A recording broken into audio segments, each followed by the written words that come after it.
Chapter 3. A Search and an Evocation. Part 1.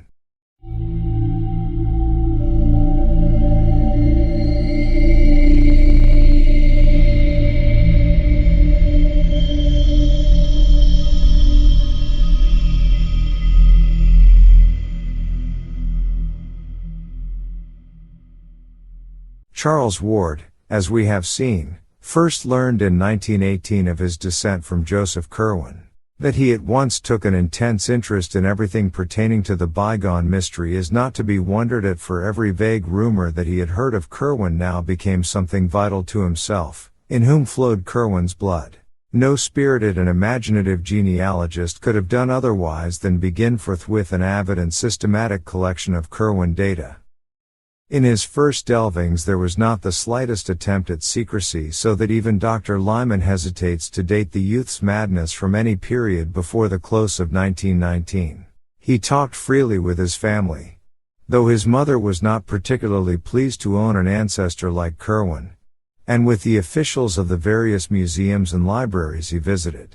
In applying to private families for records thought to be in their possession, he made no concealment of his object, and shared the somewhat amused skepticism with which the accounts of the old diarists and letter writers were regarded. He often expressed a keen wonder as to what really had taken place a century and a half before at that Pawtuxet farmhouse whose site he vainly tried to find, and what Joseph Curwen really had been.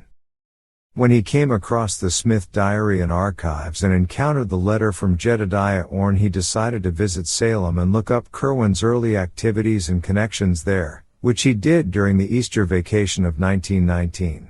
At the Essex Institute, which was well known to him from former sojourns in the glamorous old town of crumbling Puritan gables and clustered gambrel roofs, he was very kindly received, and unearthed there a considerable amount of Curwen data. He found that his ancestor was born in Salem Village, now Danvers, 7 miles from town, on the 18th of February, Old Style, 1662 to 1663, and that he had run away to sea at the age of 15, not appearing again for 9 years, when he returned with the speech, dress, and manners of a native Englishman and settled in Salem proper. At that time he had little to do with his family, but spent most of his hours with the curious books he had brought from Europe, and the strange chemicals which came for him on ships from England, France, and Holland. Certain trips of his into the country were the objects of much local inquisitiveness, and were whisperingly associated with vague rumors of fires on the hills at night. Curwen's only close friends had been one Edward Hutchinson of Salem Village and one Simon Orne of Salem.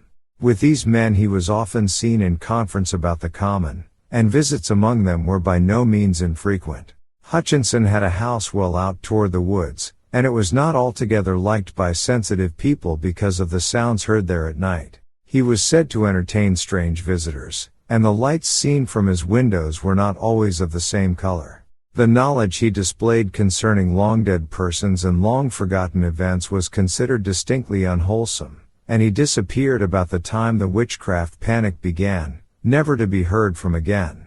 At that time Joseph Curwen also departed, but his settlement in Providence was soon learned of. Simon Orne lived in Salem until 1720, when his failure to grow visibly old began to excite attention. He thereafter disappeared, though 30 years later his precise counterpart and self-styled son turned up to claim his property. The claim was allowed on the strength of documents in Simon Orne's known hand, and Jedediah Orne continued to dwell in Salem till 1771. When certain letters from Providence citizens to the Reverend Thomas Barnard and others brought about his quiet removal to parts unknown. Certain documents by and about all of these strange characters were available at the Essex Institute, the courthouse, and the Registry of Deeds, and included both harmless commonplaces such as land titles and bills of sale, and furtive fragments of a more provocative nature. There were 4 or 5 unmistakable allusions to them on the witchcraft trial records, as when one Hepzibah Lawson swore on July 10, 1662, at the court of Oyer and Termine under Judge Hawthorne, that 40 witches and the black man were wont to meet in the woods behind Mr. Hutchinson's house, and one Amity Howe declared at a session of August 8 before Judge Gedney that Mr. G. B. Reverend George Burroughs, on that night put the devil his mark upon Bridget S., Jonathan A., Simon O., Deliverance W., Joseph C., Susan P., Mehitabel C., and Deborah B. Then there was a catalogue of Hutchinson's uncanny library as found after his disappearance, and an unfinished manuscript in his handwriting, couched in a cipher none could read. Ward had a photostatic copy of this manuscript made, and began to work casually on the cipher as soon as it was delivered to him. After the following August his labors on the cipher became intense and feverish, and there is reason to believe from his speech and conduct that he hit upon the key before October or November. He never stated, though, whether or not he had succeeded. But of the greatest immediate interest was the Orne material. It took Ward only a short time to prove from identity of penmanship a thing he had already considered established from the text of the letter to Curwen, namely, that Simon Orne and his supposed son were one and the same person. As Orne had said to his correspondent, it was hardly safe to live too long in Salem, hence he resorted to a 30-year sojourn abroad, and did not return to claim his lands except as a representative of a new generation. Orne had apparently been careful to destroy most of his correspondence, but the citizens who took action in 1771 found and preserved a few letters and papers which excited their wonder. There were cryptic formulae and diagrams in his and other hands which Ward now either copied with care or had photographed, and one extremely mysterious letter in a chirography that the searcher recognized from items in the Registry of Deeds as positively Joseph Curwen's. This Curwen letter, though undated as to the year, was evidently not the one in answer to which Orne had written the confiscated missive, and from internal evidence Ward placed it not much later than 1750. It may not be amiss to give the text in full, as a sample of the style of one whose history was so dark and terrible. The recipient is addressed as Simon. But a line, whether drawn by Curwen or Orne Ward could not tell, is run through the word. Providence, 1st of May, Common Calendar. Brother, my honored ancient friend, due respects and earnest wishes to him whom we serve for your eternal power. I have just come upon that which you ought to know concerning the matter of the last extremity and what to do regarding it. I am not disposed to follow you in going away on account of my years, for Providence has not the sharpness of the bay in hunting out uncommon things and bringing them to trial. I am tied up in ships and goods, and could not do as you did, besides which my farm at Patuxet has under it what you know, that wouldn't wait for my coming back as another. But I am not unready for hard fortunes, as I have told you, and have long worked upon the way of getting back after the last. I last night struck on the words that bring up Yog Sothoth, and saw for the first time that face spoke of by Ibn Shakabo in the. And it said that the third psalm in the Liber Damnatus holds the clavicle, with the sun in the 5th house, Saturn in trine, draw the pentagram of fire, and say the 9th verse thrice. This verse repeat each Rudamas and Hallows Eve, and the thing will breed in the outside spheres. And of the seed of old shall one be born who shall look back, though knowing not what he seeks. Yet will this avail nothing if there be no air, and if the salts, or the way to make the salts, be not ready for his hand. And here I will own, I have not taken needed steps nor found much. The process is plaguy hard to come near, and it uses up such a store of specimens, I am hard put to it to get enough. Notwithstanding the sailors I have from the Indies, the people about are become curious, but I can stand them off. The gentry are worse than the populace, being more circumstantial in their accounts and more believed in what they tell. That parson and Mr. Merritt have talked some, I am fearful, but no thing so far is dangerous. The chemical substances are easy of getting, there being 2 good chemists in town, Dr. Bowen and Sam Carew.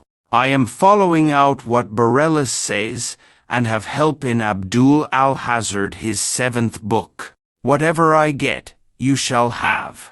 And in the meanwhile, do not neglect to make use of the words I have here given.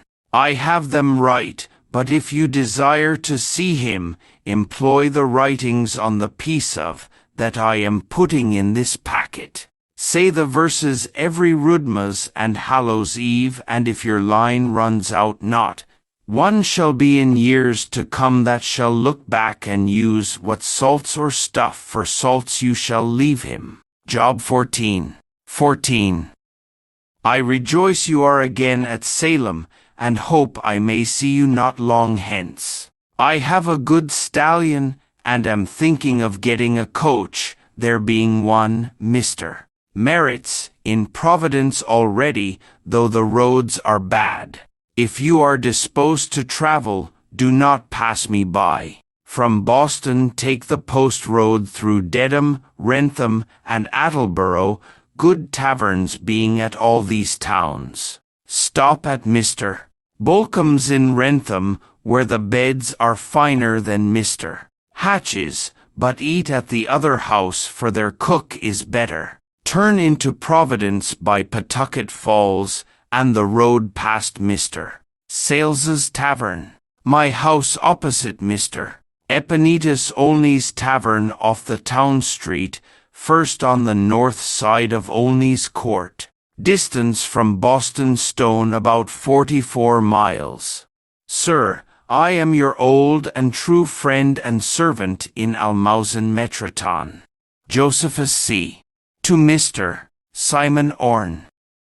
Williams Lane, in Salem. This letter, oddly enough, was what first gave Ward the exact location of Kerwin's Providence home, for none of the records encountered up to that time had been at all specific. The discovery was doubly striking because it indicated as the newer Kerwin house built in 1761 on the site of the old, a dilapidated building still standing in Olney Court and well known to Ward in his antiquarian rambles over Stamper's Hill. The place was indeed only a few squares from his own home on the Great Hill's higher ground, and was now the abode of an African family much esteemed for occasional washing, house cleaning, and furnace tending services. To find, in distant Salem, such sudden proof of the significance of this familiar rookery in his own family history, was a highly impressive thing to Ward, and he resolved to explore the place immediately upon his return. The more mystical phases of the letter, which he took to be some extravagant kind of symbolism, frankly baffled him, though he noted with a thrill of curiosity that the biblical passage referred to, Job 14:14, was the familiar verse. If a man die, shall he live again? All the days of my appointed time will I wait, till my change come. Part 2.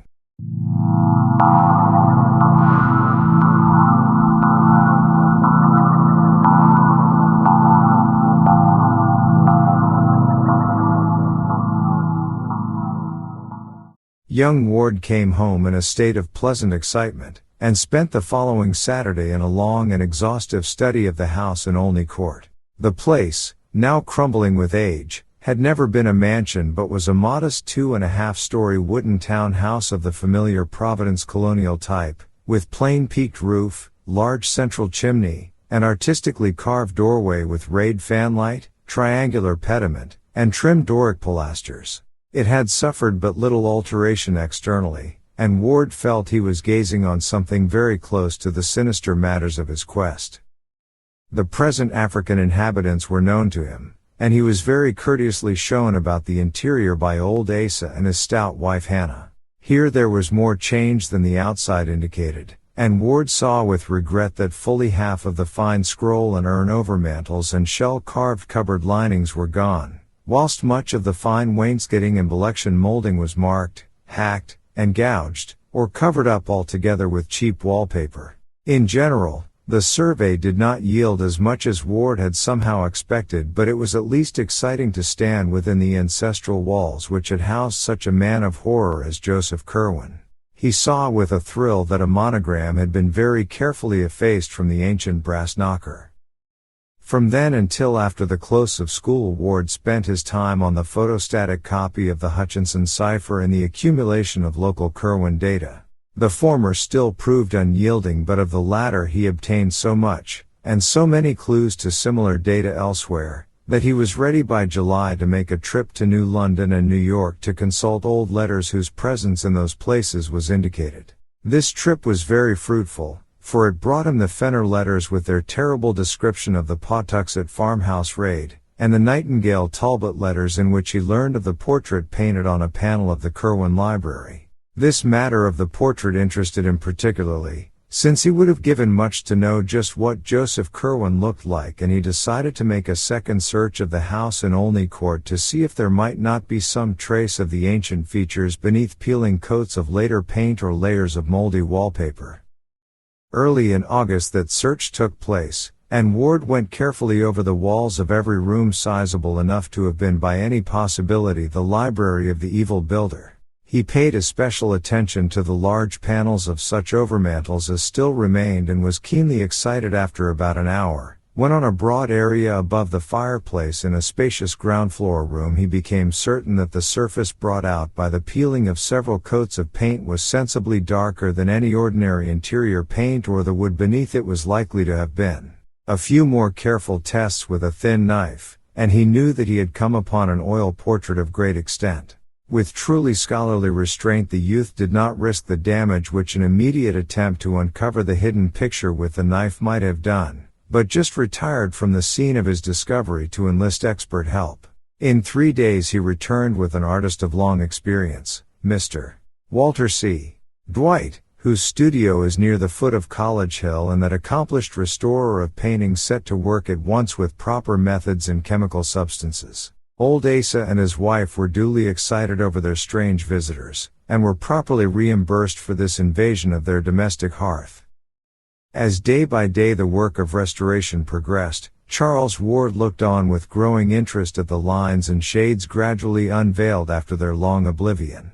Dwight had begun at the bottom, hence, since the picture was a 3/4 length one, the face did not come out for some time. It was meanwhile seen that the subject was a spare, well-shaped man with dark blue coat, embroidered waistcoat, black satin smallclothes, and white silk stockings, seated in a carved chair against the background of a window with wharves and ships beyond. When the head came out, it was observed to bear a neat Albemarle wig, and to possess a thin, calm, undistinguished face which seemed somehow familiar to both Ward and the artist. Only at the very last, though, did the restorer and his client begin to gasp with astonishment at the details of that lean, pallid visage, and to recognize with a touch of awe the dramatic trick which heredity had played. For it took the final bath of oil and the final stroke of the delicate scraper to bring out fully the expression which centuries had hidden, and to confront the bewildered Charles Dexter Ward, dweller in the past, with his own living features in the countenance of his horrible great-great-great-grandfather. Ward brought his parents to see the marvel he had uncovered, and his father at once determined to purchase the picture despite its execution on stationary paneling. The resemblance to the boy, despite an appearance of rather greater age, was marvelous, and it could be seen that through some trick of atavism the physical contours of Joseph Kerwin had found precise duplication after a century and a half. Mrs. Ward's resemblance to her ancestor was not at all marked, though she could recall relatives who had some of the facial characteristics shared by her son and by the bygone Kerwin. She did not relish the discovery, and told her husband that he had better burn the picture instead of bringing it home. There was, she averred, something unwholesome about it, not only intrinsically, but in its very resemblance to Charles. Mr. Ward, however, was a practical man of power and affairs, a cotton manufacturer with extensive mills at River Point in the Pawtuxet Valley, and not one to listen to feminine scruples. The picture impressed him mightily with its likeness to his son, and he believed the boy deserved it as a present. In this opinion, it is needless to say, Charles most heartily concurred, and a few days later Mr. Ward located the owner of the house, a small rodent-featured person with a guttural accent, and obtained the whole mantle and overmantle bearing the picture at a curtly fixed price which cut short the impending torrent of unctuous haggling. It now remained to take off the paneling and remove it to the Ward home, where provisions were made for its thorough restoration and installation with an electric mock fireplace in Charles's third-floor study or library. To Charles was left the task of superintending this removal, and on the 28th of August he accompanied 2 expert workmen from the Crooker decorating firm to the house in Olney Court, where the mantel and portrait-bearing overmantel were detached with great care and precision for transportation in the company's motor truck. There was left a space of exposed brickwork marking the chimney's course, and in this young Ward observed a cubical recess about a foot square, which must have lain directly behind the head of the portrait. Curious as to what such a space might mean or contain, the youth approached and looked within, finding beneath the deep coatings of dust and soot some loose yellowed papers, a crude, thick copybook, and a few moldering textile shreds which may have formed the ribbon binding the rest together. Blowing away the bulk of the dirt and cinders, he took up the book and looked at the bold inscription on its cover. It was in a hand which he had learned to recognize at the Essex Institute, and proclaimed the volume as the Journal and Notes of Joseph Curwen, Gentleman of Providence Plantations, late of Salem. Excited beyond measure by his discovery, Ward showed the book to the 2 curious workmen beside him. Their testimony is absolute as to the nature and genuineness of the finding, and Dr. Willett relies on them to help establish his theory that the youth was not mad when he began his major eccentricities. All the other papers were likewise in Curwen's handwriting, and one of them seemed especially portentous because of its inscription. To him who shall come after, and how he may get beyond time and the spheres. Another was in a cipher the same, Ward hoped, as the Hutchinson cipher which had hitherto baffled him. A third, and here the searcher rejoiced, seemed to be a key to the cipher, whilst the 4th and 5th were addressed respectively to Edward Hutchinson, Armiger, and Jedediah Orne, Esquire, or their heir or heirs, or those representing them. The 6th and last was inscribed Joseph Curwen, his life and travels between the years 1678 and 1687, of where he voyaged, where he stayed, whom he saw, and what he learned. Part 3.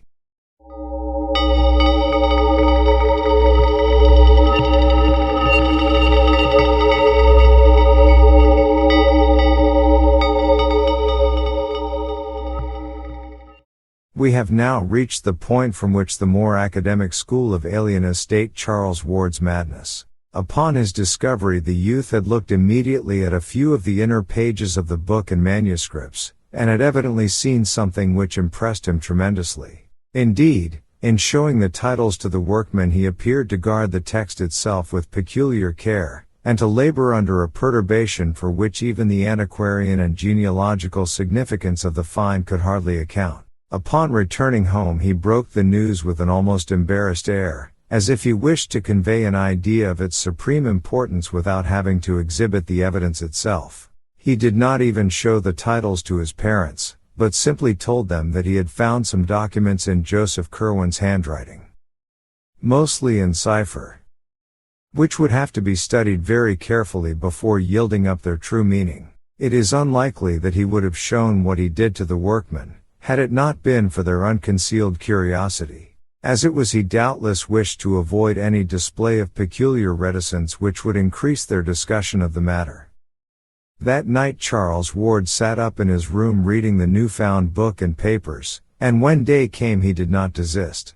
His meals, on his urgent request when his mother called to see what was amiss, were sent up to him, and in the afternoon he appeared only briefly when the men came to install the Curwen picture and mantelpiece in his study.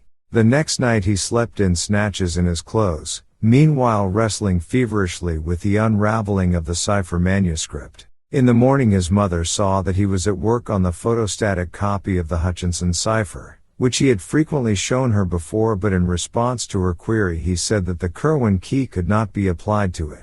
That afternoon he abandoned his work and watched the men fascinatedly as they finished their installation of the picture with its woodwork above a cleverly realistic electric log, setting the mock fireplace and overmantel a little out from the north wall as if a chimney existed, and boxing in the sides with paneling to match the rooms.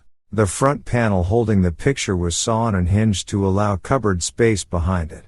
After the workman, when he moved his work into the study and sat down before it with his eyes half on the cipher and half on the portrait which stared back at him like a year-adding and century-recalling mirror. His parents, subsequently recalling his conduct at this period, give interesting details anent the policy of concealment which he practiced. Before servants he seldom hid any paper which he might be studying, since he rightly assumed that Curwen's intricate and archaic chirography would be too much for them.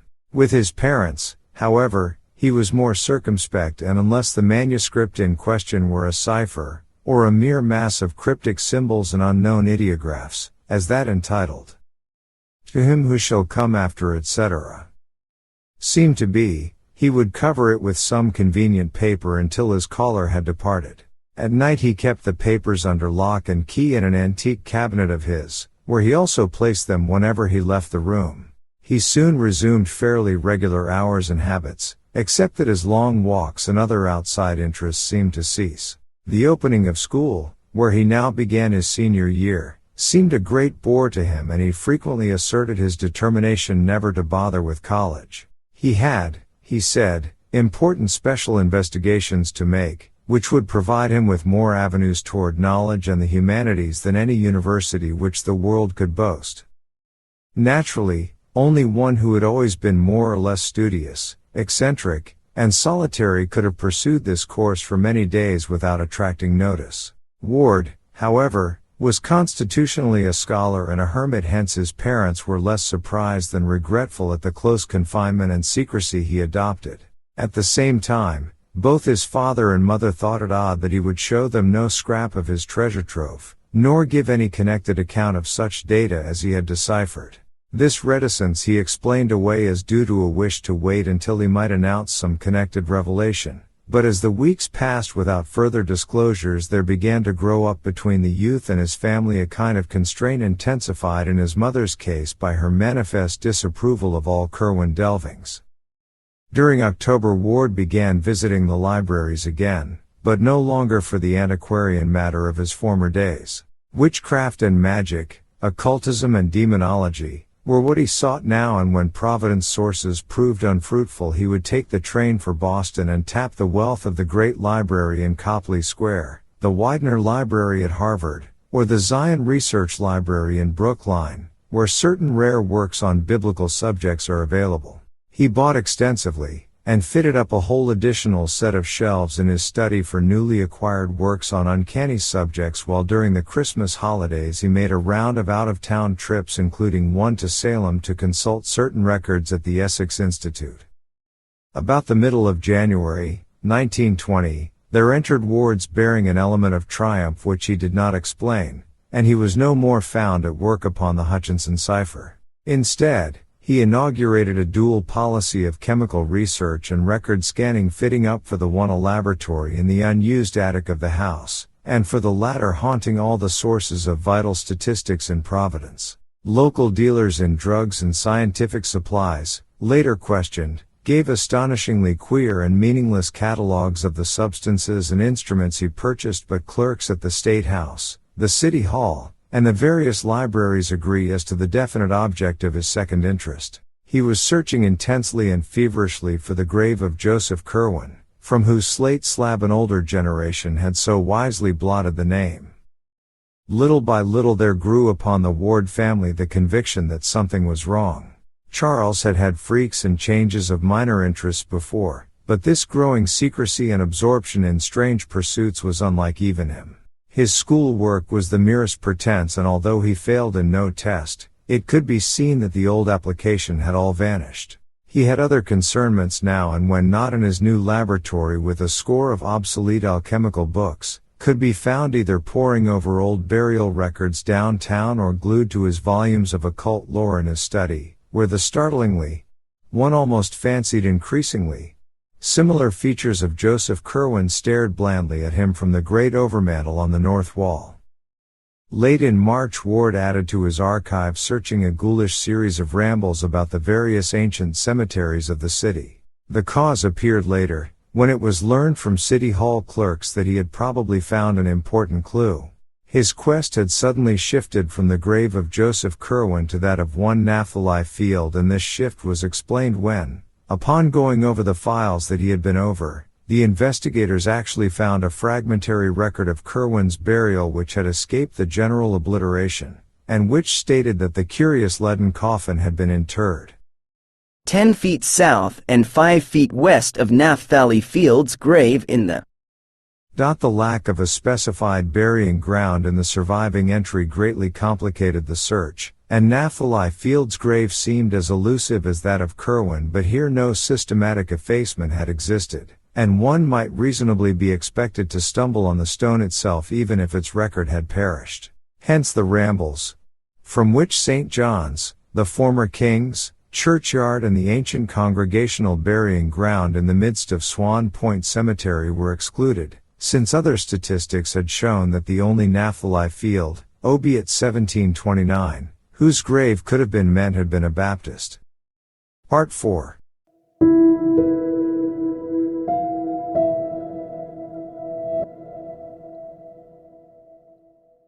It was toward May when Dr. Willett, at the request of the senior ward, and fortified with all the Curwen data which the family had gleaned from Charles in his non-secretive days, talked with the young man. The interview was of little value or conclusiveness, for Willett felt at every moment that Charles was thoroughly master of himself and in touch with matters of real importance, but it at least forced the secretive youth to offer some rational explanation of his recent demeanor. Of a pallid, impassive type not easily showing embarrassment, Ward seemed quite ready to discuss his pursuits, though not to reveal their object. He stated that the papers of his ancestor had contained some remarkable secrets of early scientific knowledge, for the most part in cipher, of an apparent scope comparable only to the discoveries of Friar Bacon and perhaps surpassing even those. They were, however, meaningless except when correlated with a body of learning now wholly obsolete, so that their immediate presentation to a world equipped only with modern science would rob them of all impressiveness and dramatic significance. To take their vivid place in the history of human thought, they must first be correlated by one familiar with the background out of which they evolved, and to this task of correlation Ward was now devoting himself. He was seeking to acquire as fast as possible those neglected arts of old which a true interpreter of the Curwen data must possess, and hoped in time to make a full announcement and presentation of the utmost interest to mankind and to the world of thought. Not even Einstein, he declared, could more profoundly revolutionize the current conception of things. As to his graveyard search, whose object he freely admitted, but the details of whose progress he did not relate, he said he had reason to think that Joseph Curwen's mutilated headstone bore certain mystic symbols, carved from directions in his will and ignorantly spared by those who had effaced the name, which were absolutely essential to the final solution of his cryptic system. Curwen, he believed, had wished to guard his secret with care and had consequently distributed the data in an exceedingly curious fashion. When Dr. Willett asked to see the mystic documents, Ward displayed much reluctance and tried to put him off with such things as photostatic copies of the Hutchinson cipher and Orne formulae and diagrams, but finally showed him the exteriors of some of the real Curwen finds. The journal and notes, the cipher, title in cipher also, and the formula-filled message. To him who shall come after. And let him glance inside such as were in obscure characters. He also opened the diary at a page carefully selected for its innocuousness and gave Willett a glimpse of Curwen's connected handwriting in English. The doctor noted very closely the crabbed and complicated letters, and the general aura of the 17th century which clung round both penmanship and style despite the writer's survival into the 18th century, and became quickly certain that the document was genuine. The text itself was relatively trivial, and Willett recalled only a fragment. Wednesday, October 16, 1754. My sloop, the Wakeful, arrived today from London with 20 new men recruited in the West Indies, including Spaniards from Martinique and 2 Dutchmen from Suriname. The Dutchmen are considering desertion after hearing unfavorable reports about these ventures, but I will take steps to persuade them to stay. For Mr. Knight Dexter of the Boy and Book, I obtained 120 pieces of camlets, 100 pieces of assorted Campbelltines, 20 pieces of blue duffels, 100 pieces of shalloons, 50 pieces of calamancos, 300 pieces each of shensoy and hum-hums. For Mr. Green at the Elephant, I procured 50 gallons of sittles, 20 warming pans, 15 bake sittles, and 10 pairs of smoking tongs. For Mr. Perigot, I acquired a set of awls, and for Mr. Nightingale, 50 reams of prime foolscap. I chanted the Sabaoth 3 times last night, but none appeared. I must hear more from Mr. H. in Transylvania, though it is difficult to reach him, and exceedingly strange that he cannot provide me with the use of what he has so well used for these 100 years. Simon has not written in 5 weeks, but I expect to hear from him soon. When upon reaching this point Dr. Willett turned the leaf, he was quickly checked by Ward, who almost snatched the book from his grasp. All that the doctor had a chance to see on the newly opened page was a brief pair of sentences, but these, strangely enough, lingered tenaciously in his memory. They ran: The verse from the Liber Damnatus being spoken 5 rood masses and 4 Hallows Eves. I am hopeful the thing is breeding outside the spheres. It will draw one who is to come, if I can ensure he shall be, and he shall think on past things and look back through all the years, against which I must have ready the salts or that to make them with. Willett saw no more, but somehow this small glimpse gave a new and vague terror to the painted features of Joseph Curwen, which stared blandly down from the overmantel. Ever after that he entertained the odd fancy, which his medical skill of course assured him was only a fancy, that the eyes of the portrait had a sort of wish, if not an actual tendency, to follow young Charles Ward as he moved about the room. He stopped before leaving to study the picture closely, marveling at its resemblance to Charles and memorizing every minute detail of the cryptical, colorless face, even down to a slight scar or pit in the smooth brow above the right eye. Cosmo Alexander, he decided, was a painter worthy of the Scotland that produced Raeburn, and a teacher worthy of his illustrious pupil Gilbert Stuart. Assured by the doctor that Charles's mental health was in no danger, but that on the other hand he was engaged in researches which might prove of real importance, the Wards were more lenient than they might otherwise have been when during the following June the youth made positive his refusal to attend college. He had, he declared, studies of much more vital importance to pursue, and intimated a wish to go abroad the following year in order to avail himself of certain sources of data not existing in America. The senior Ward, while denying this latter wish as absurd for a boy of only 18, acquiesced regarding the university, so that after a none too brilliant graduation from the Moses Brown School there ensued for Charles a 3-year period of intensive occult study and graveyard searching. He became recognized as an eccentric, and dropped even more completely from the sight of his family's friends than he had been before, keeping close to his work and only occasionally making trips to other cities to consult obscure records. Once he went south to talk with a strange old mulatto who dwelt in a swamp and about whom a newspaper had printed a curious article. Again he sought a small village in the Adirondacks whence reports of certain odd ceremonial practices had come. But still his parents forbade him the trip to the old world which he desired. Coming of age in April, 1923, and having previously inherited a small competence from his maternal grandfather, Ward determined at last to take the European trip hitherto denied him. Of his proposed itinerary he would say nothing save that the needs of his studies would carry him to many places, but he promised to write his parents fully and faithfully. When they saw he could not be dissuaded, They ceased all opposition and helped as best they could, so that in June the young man sailed for Liverpool with the farewell blessings of his father and mother, who accompanied him to Boston and waved him out of sight from the White Star Pier in Charlestown.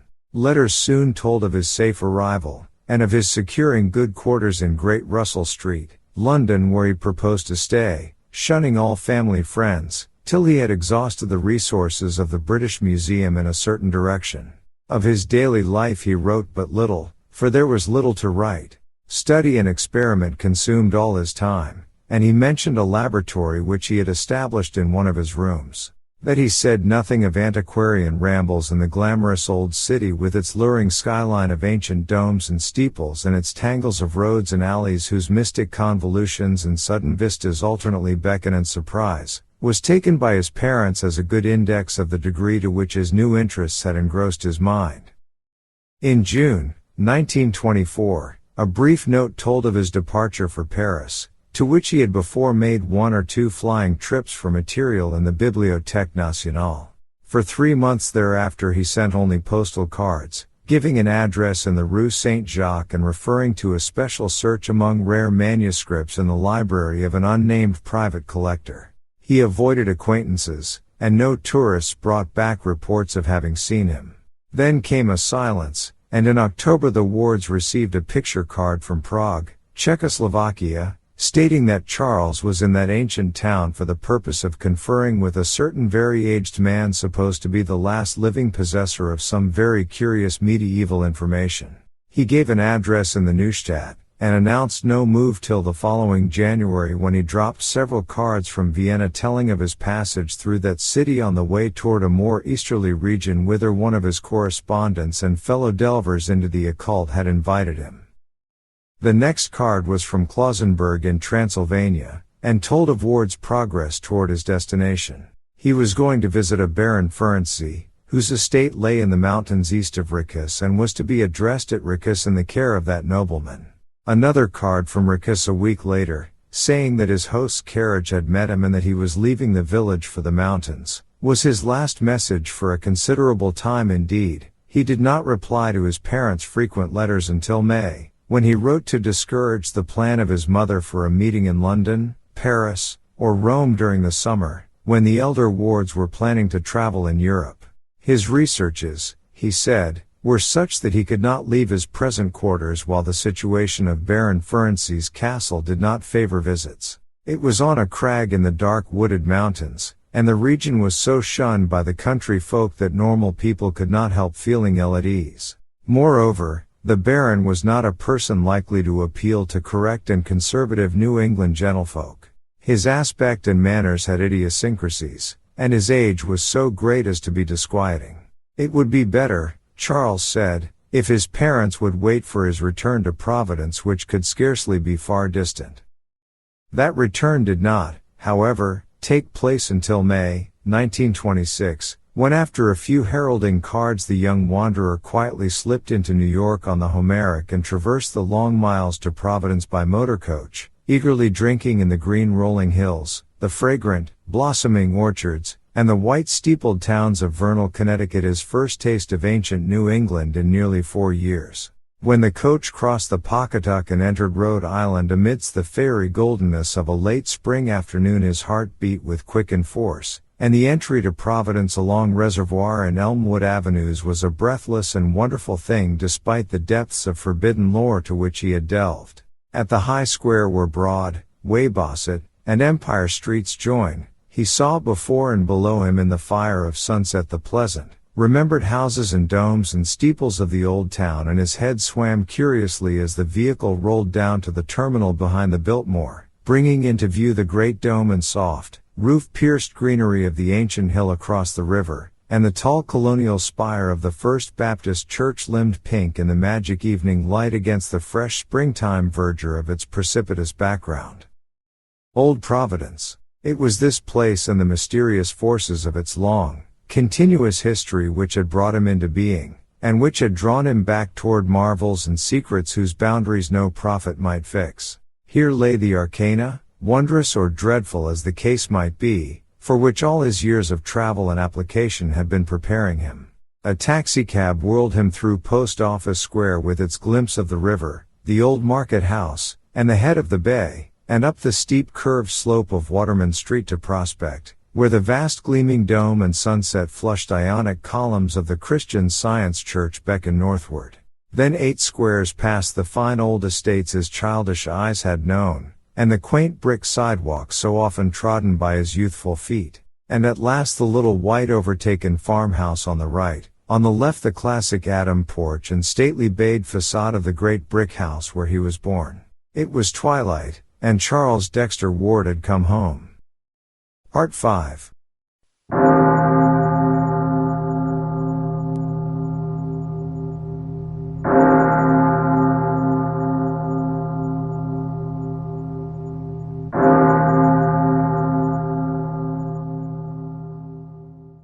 A school of alienists slightly less academic than Dr. Lyman's assigned to Ward's European trip the beginning of his true madness. Admitting that he was sane when he started, they believed that his conduct upon returning implies a disastrous change. But even to this claim Dr. Willett refuses to accede.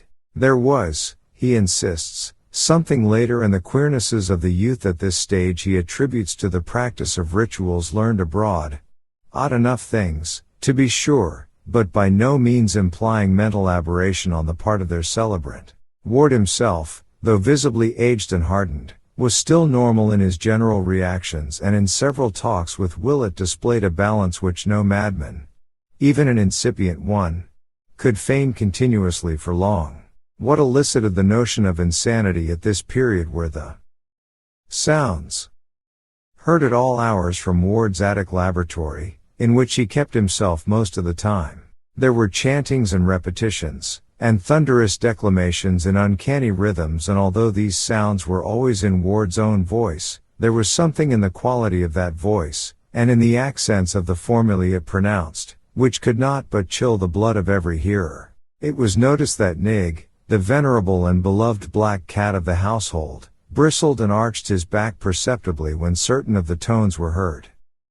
The odors occasionally wafted from the laboratory were likewise exceedingly strange. Sometimes they were very noxious, but more often they were aromatic, with a haunting, elusive quality which seemed to have the power of inducing fantastic images.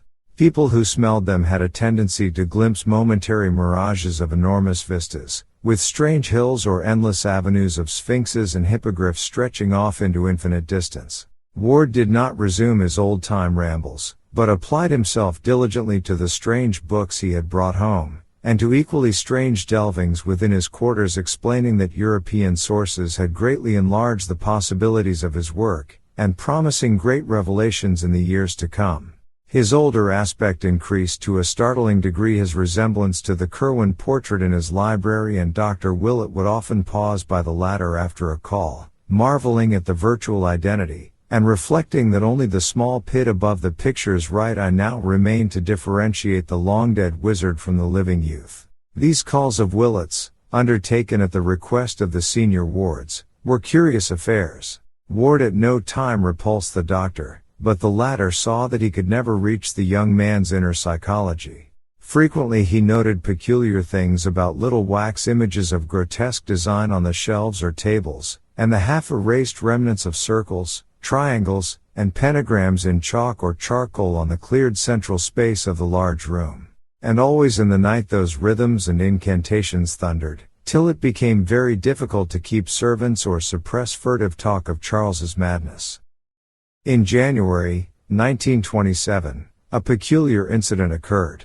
One night about midnight, as Charles was chanting a ritual whose weird cadence echoed unpleasantly through the house below, there came a sudden gust of chill wind from the bay, and a faint, obscure trembling of the earth which everyone in the neighborhood noted. At the same time the cat exhibited phenomenal traces of fright, while dogs bayed for as much as a mile around. This was the prelude to a sharp thunderstorm, anomalous for the season, which brought with it such a crash that Mr. and Mrs.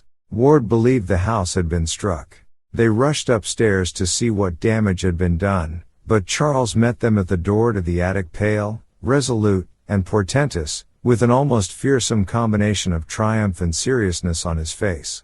He assured them that the house had not really been struck, and that the storm would soon be over. They paused, and looking through a window saw that he was indeed right, for the lightning flashed farther and farther off, whilst the trees ceased to bend in the strange frigid gust from the water. The thunder sank to a sort of dull mumbling chuckle and finally died away. Stars came out, and the stamp of triumph on Charles Ward's face crystallized into a very singular expression. For 2 months or more after this incident, Ward was less confined than usual to his laboratory. He exhibited a curious interest in the weather, and made odd inquiries about the date of the spring thawing of the ground. One night late in March he left the house after midnight, and did not return till almost morning, when his mother, being wakeful, heard a rumbling motor draw up to the carriage entrance. Muffled oaths could be distinguished, and Mrs. Ward, rising and going to the window, saw 4 dark figures removing a long, heavy box from a truck at Charles's direction and carrying it within by the side door. She heard labored breathing and ponderous footfalls on the stairs, and finally a dull thumping in the attic, after which the footfalls descended again, and the 4 men reappeared outside and drove off in their truck. The next day Charles resumed his strict attic seclusion, drawing down the dark shades of his laboratory windows and appearing to be working on some metal substance. He would open the door to no one, and steadfastly refused all proffered food. About noon a wrenching sound followed by a terrible cry and a fall were heard, but when Mrs. Ward rapped at the door, her son at length answered faintly, and told her that nothing had gone amiss. The hideous and indescribable stench now welling out was absolutely harmless and unfortunately necessary. Solitude was the one prime essential, and he would appear later for dinner. That afternoon, after the conclusion of some odd hissing sounds which came from behind the locked portal, he did finally appear, wearing an extremely haggard aspect and forbidding anyone to enter the laboratory upon any pretext. This, indeed, proved the beginning of a new policy of secrecy, for never afterward was any other person permitted to visit either the mysterious garret workroom or the adjacent storeroom, which he cleaned out, furnished roughly, and added to his inviolably private domain as a sleeping apartment. Here he lived, with books brought up from his library beneath, till the time he purchased the Pawtuxet bungalow and moved to it all his scientific effects. In the evening Charles secured the paper before the rest of the family and damaged part of it through an apparent accident. Later on Dr. Willett, having fixed the date from statements by various members of the household, looked up an intact copy at the Journal office and found that in the destroyed section the following small item had occurred. Nocturnal diggers surprised in North Burial Ground. Robert Hart, night watchman at the North Burial Ground, this morning discovered a party of several men with a motor truck in the oldest part of the cemetery, but apparently frightened them off before they had accomplished whatever their object may have been. The discovery took place at about 4 o'clock, when Hart's attention was attracted by the sound of a motor outside his shelter. Investigating, he saw a large truck on the main drive several rods away, but could not reach it before the sound of his feet on the gravel had revealed his approach. The men hastily placed a large box in the truck and drove away toward the street before they could be overtaken, and since no known grave was disturbed, Hart believes that this box was an object which they wished to bury. The diggers must have been at work for a long while before detection, for Hart found an enormous hole dug at a considerable distance back from the roadway in the lot of a masa field, where most of the old stones have long ago disappeared. The hole, a place as large and deep as a grave, was empty and did not coincide with any interment mentioned in the cemetery records. Sergeant Riley of the 2nd Station viewed the spot and gave the opinion that the hole was dug by bootleggers rather gruesomely and ingeniously, seeking a safe cache for liquor in a place not likely to be disturbed. In reply to questions, Hart said he thought the escaping truck had headed up Rochambeau Avenue, though he could not be sure.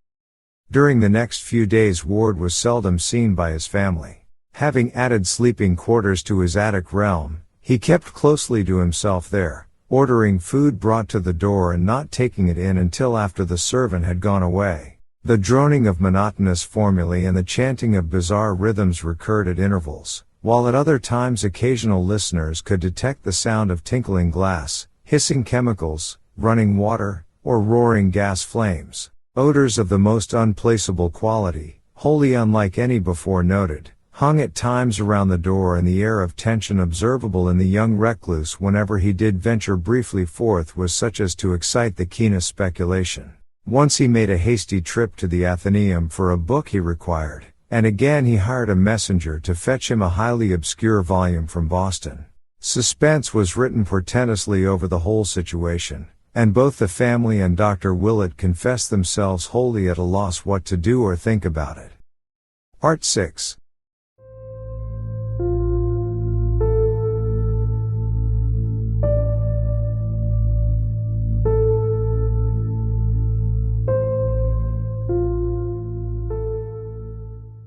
Then on the 15th of April a strange development occurred. While nothing appeared to grow different in kind, there was certainly a very terrible difference in degree, and Dr. Willett somehow attaches great significance to the change. The day was Good Friday, a circumstance of which the servants made much, but which others quite naturally dismiss as an irrelevant coincidence. Late in the afternoon young Ward began repeating a certain formula in a singularly loud voice, at the same time burning some substance so pungent that its fumes escaped over the entire house. The formula was so plainly audible in the hall outside the locked door that Mrs. Ward could not help memorizing it as she waited and listened anxiously, and later on she was able to write it down at Dr. Willett's request.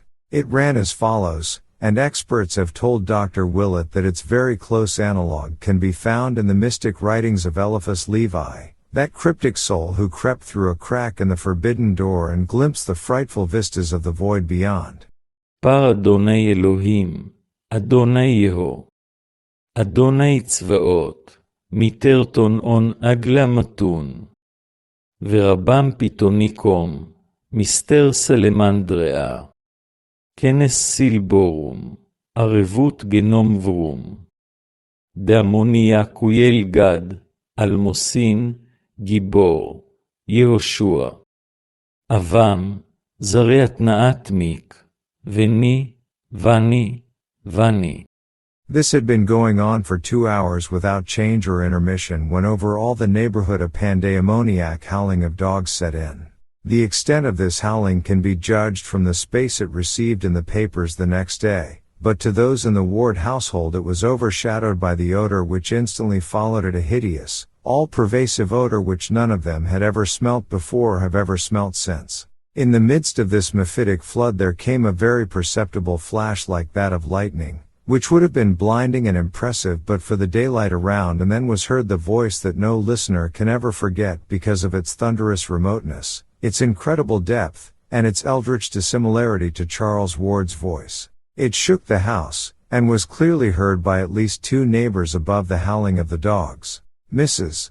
Ward, who had been listening in despair outside her son's locked laboratory, shivered as she recognized its hellish import, for Charles had told her of its evil fame in dark books, and of the manner in which it had thundered, according to the Fenner letters, above the doomed Pawtuxet farmhouse on the night of Joseph Curwen's annihilation. There was no mistaking that nightmare phrase, for Charles had described it too vividly in the old days when he had talked frankly of his Curwen investigations. And yet it was only this fragment of an archaic and forgotten language. Dies mis jeshe bon dosef du vima en etemaus.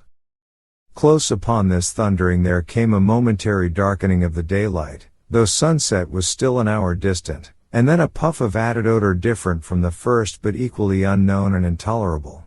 Charles was chanting again now, and his mother could hear syllables that sounded like Ye nash yog sothoth he lgeb phi throdog, ending in a, ya, whose maniacal force mounted in an ear-splitting crescendo.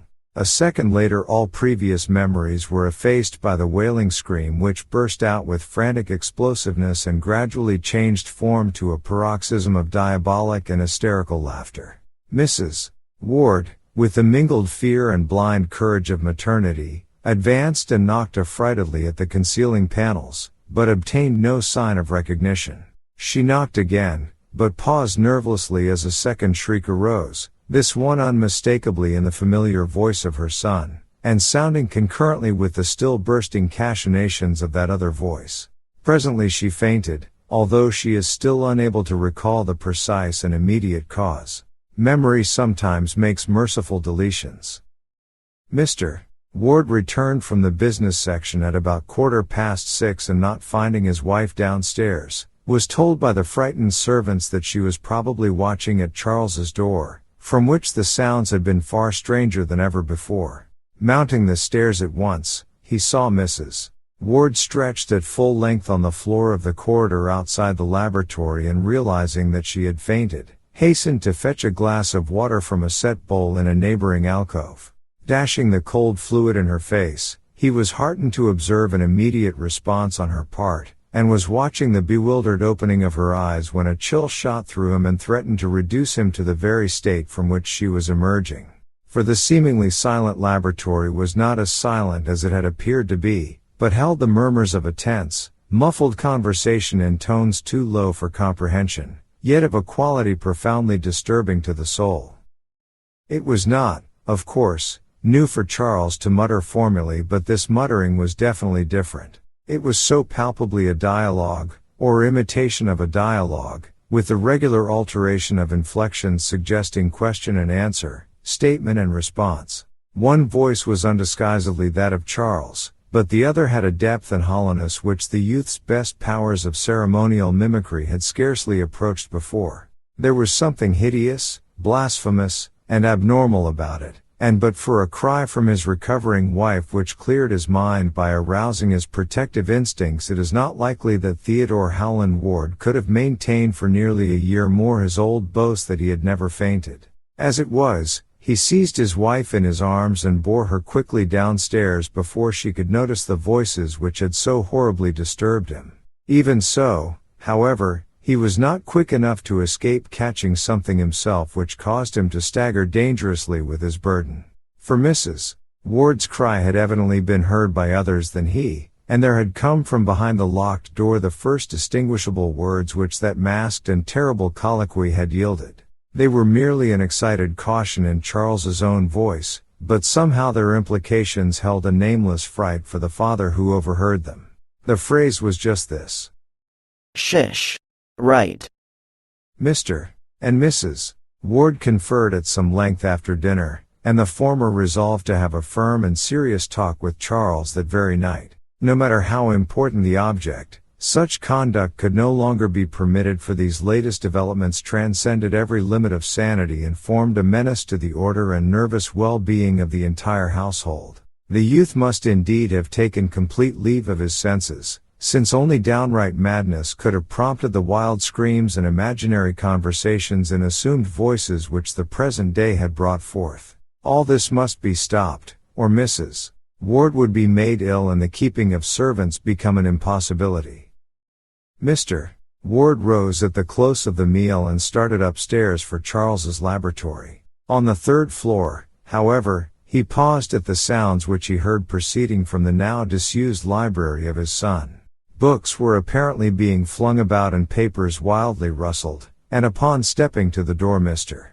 Ward beheld the youth within, excitedly assembling a vast armful of literary matter of every size and shape. Charles's aspect was very drawn and haggard, and he dropped his entire load with a start at the sound of his father's voice. At the elder man's command he sat down, and for some time listened to the admonitions he had so long deserved. There was no scene. At the end of the lecture he agreed that his father was right, and that his noises, mutterings, incantations, and chemical odors were indeed inexcusable nuisances. He agreed to a policy of greater quiet, though insisting on a prolongation of his extreme privacy. Much of his future work, he said, was in any case purely book research, and he could obtain quarters elsewhere for any such vocal rituals as might be necessary at a later stage.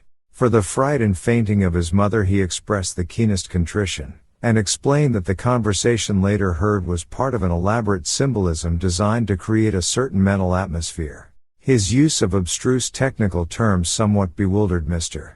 Ward, but the parting impression was one of undeniable sanity and poise despite a mysterious tension of the utmost gravity. The interview was really quite inconclusive, and as Charles picked up his armful and left the room, Mr.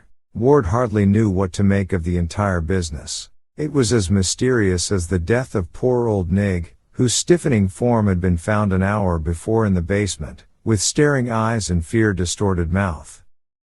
Driven by some vague detective instinct, the bewildered parent now glanced curiously at the vacant shelves to see what his son had taken up to the attic. The youth's library was plainly and rigidly classified, so that one might tell at a glance the books, or at least the kind of books, which had been withdrawn. On this occasion Mr.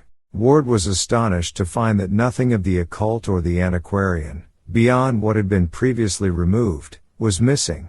These new withdrawals were all modern items: histories, scientific treatises, geographies, manuals of literature, philosophic works, and certain contemporary newspapers and magazines. It was a very curious shift from Charles Ward's recent run of reading, and the father paused in a growing vortex of perplexity and an engulfing sense of strangeness. The strangeness was a very poignant sensation, and almost clawed at his chest as he strove to see just what was wrong around him. Something was indeed wrong, and tangibly as well as spiritually so. Ever since he had been in this room he had known that something was amiss, and at last it dawned upon him what it was. On the north wall rose still the ancient carved overmantel from the house in Olney Court, but to the cracked and precariously restored oils of the large Curwen portrait disaster had come. Time and unequal heating had done their work at last, and at some time since the room's last cleaning the worst had happened. Peeling clear of the wood, curling tighter and tighter, and finally crumbling into small bits with what must have been malignly silent suddenness, the portrait of Joseph Curwen had resigned forever its staring surveillance of the youth it so strangely resembled, and now lay scattered on the floor as a thin coating of fine bluish-gray dust.